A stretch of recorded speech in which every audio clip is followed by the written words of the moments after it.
اعوذ باللہ من الشیطان الرجیم بسم اللہ الرحمن الرحیم السلام علیکم ورحمۃ اللہ وبرکاتہ ونعمتہ ومغفراتہ وجنت الحلالہ ودوزخت الحرامہ۔ ٹرو اسلامک انفو کی طرف سے میں آپ سب لوگوں کو خوش آمدید کہتا ہوں۔ نبی کریم صلی اللہ علیہ وآلہ وسلم کا فرمان ہے کہ میں جب جنت میں جا رہا ہوں گا تو کچھ عورتیں مجھ سے آگے بڑھ کے مجھ سے پہلے جنت میں داخل ہو جائیں گی، تو میں عرض کروں گا کہ یہ عورتیں کون ہیں اور انہوں نے ایسا کیا عمل کیا کہ مجھ سے پہلے جنت میں داخل ہو رہی ہیں۔ تو بتایا جائے گا کہ اے محمد صلی اللہ علیہ وآلہ وسلم، یہ وہ بچیاں ہیں جو جوانی میں ہی بیوہ ہو گئیں، یعنی کہ ان کے شوہر جوانی میں ہی ان کا ساتھ چھوڑ گئے۔ ان کے پاس ان کی ایک اولاد تھی، صرف اس کی پرورش کے لیے ان عورتوں نے دوسری شادی نہیں کی، اور انہوں نے اپنی حفاظت کی، اور اللہ ان سے اتنا خوش ہے کہ آپ سے پہلے ان کو جنت عطا کی گئی۔ صحابہ اکرام عرض کرتے ہیں کہ ہم نے رسول اللہ صلی اللہ علیہ وآلہ وسلم سے پوچھا کہ جنتی عورت کی کیا نشانی ہے؟ رسول اللہ صلی اللہ علیہ وآلہ وسلم نے فرمایا، جنتی عورت کی یہ نشانیاں ہیں، وہ عورت جو اپنے شوہر سے بہت زیادہ محبت کرنے والی ہو، وہ عورت جو زیادہ بچے جنم دینے والی ہو، وہ عورت جس کا شوہر اس سے غصہ ہو جائے یا اس کو برا بھلا کہے یا اس سے ناراض ہو جائے تو وہ اس کا ہاتھ پکڑ کے کہے کہ اللہ کی قسم میں تیرے ساتھ ہی ہوں، اور جب تک تم مجھ سے راضی نہیں ہوتا تب تک میں نہیں سوؤں گی۔ اور یاد رکھیں، ایسی بیوی جس کے نصیب میں ہوگی اس سے زیادہ خوش نصیب کوئی نہیں ہوگا۔ اور یاد رکھیں، ایسی بیوی اس خوش نصیب انسان کے نصیب میں ہوگی جس میں یہ چیزیں موجود ہوں گی۔ حضرت سبحان رضی اللہ تعالی عنہ فرماتے ہیں کہ ہم نے رسول اللہ صلی اللہ علیہ وآلہ وسلم سے پوچھا کہ سب سے زیادہ فائدہ مند انسان کون ہے؟ تو رسول اللہ صلی اللہ علیہ وآلہ وسلم نے فرمایا،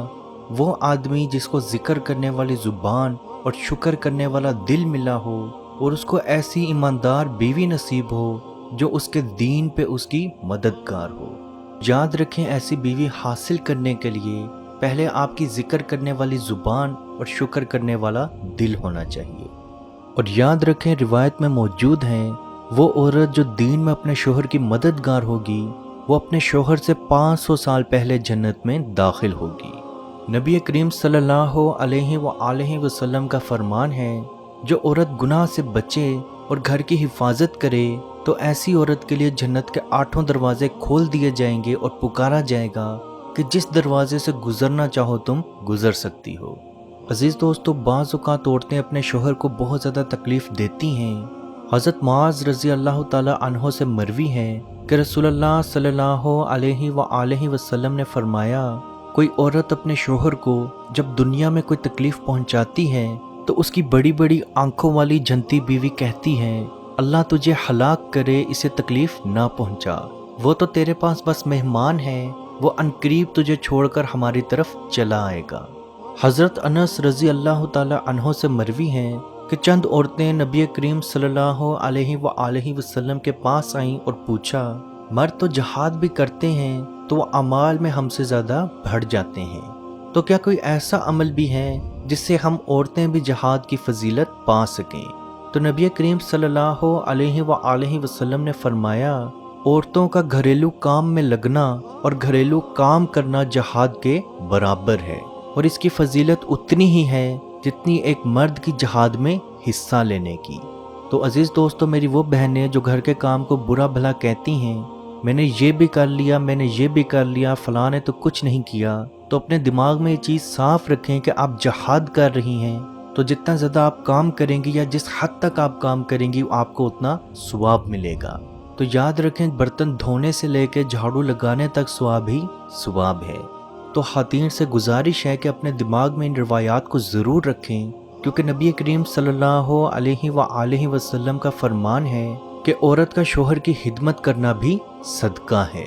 اللہ پاک سے دعا ہے کہ ہم سب کو حق کی اور سچ کی بات کرنے، حق کی اور سچ کی بات سننے، حق کی اور سچ کی بات پہ چلنے کی توفیق عطا فرمائے، اور کشمیر کے بھائیوں پہ خصوصی رحم فرمائے اور ان کو آزادی کی نعمت عطا فرمائے، آمین۔ اللہ حافظ۔ یا رسول اللہ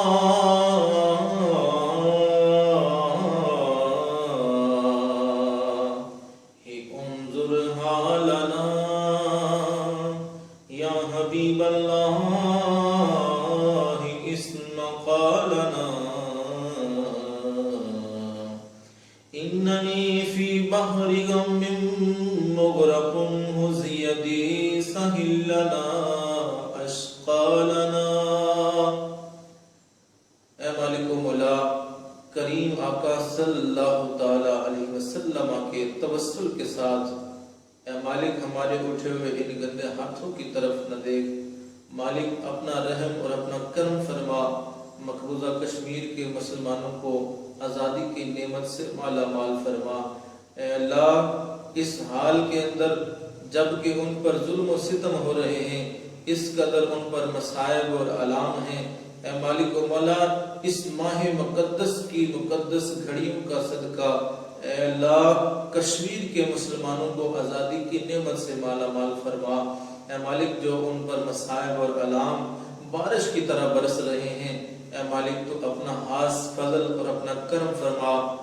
ان کی اس آزمائش کو، اس امتحان کے اندر ان کو کامیاب فرما، ان کی اس آزمائش کو دور فرما۔ اے مالک و مولا اپنا کرم فرما، ان کو آزادی کی نعمت سے مالا مال فرما۔ اے مالک ہم گناہگار سیاہکار جو بھی ہیں تیرے محبوب کی امتی ہیں، تجھے تیرے نبی علیہ السلام کا اس کی محبوبیت کا واسطہ دے کر تجھ سے دعا مانگتے ہیں۔ اے مالک کشمیر کے مسلمانوں کو آزادی کی نعمت سے مالا مال فرما۔ اے مالک ملک پاکستان کو استحکام عطا فرما،